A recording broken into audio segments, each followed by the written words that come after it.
అమ్మమ్మ ఏం చేస్తున్నా? మిరపకాయలు తీస్తున్నారా? ఎందుకు? పచ్చళ్ళు ఆర్డర్లు వచ్చినాయి. పచ్చళ్ళు అయితే ఆర్డర్లు వచ్చినాయి, అందుకే మిరపకాయలు తీస్తున్నా.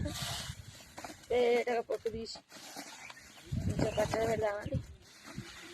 చింతకాయ పచ్చడి ఆర్డర్ వచ్చింది బిడ్డ, బాగా అయిపోతున్నాయి ఆ చింతకాయలు ఇక. అందుకని సీజన్ అయిపోతుందని ఉన్నోళ్ళు లేనోళ్ళు మళ్ళీ పెట్టుకురు. 20 కిలోల పచ్చడి ఉంది ఆర్డర్.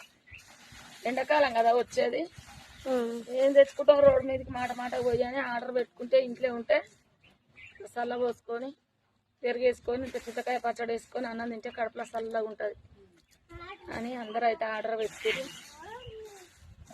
వెల్లిపాయల పొట్టు తీస్తున్నాం. చాలా ఇంకా కొనుక రావాలి, ఇంకా 4 కిలోలు 5 కిలోలు తేవాలి. ఉన్న కాడికి కావాలి అనుకుంటే స్క్రీన్ మీద నెంబర్ ఇస్తాం, ఆర్డర్ అయితే చేసుకోండి ఫ్రెండ్స్. మరి చింతకాయ పచ్చడి చాలా టేస్ట్ ఉంది.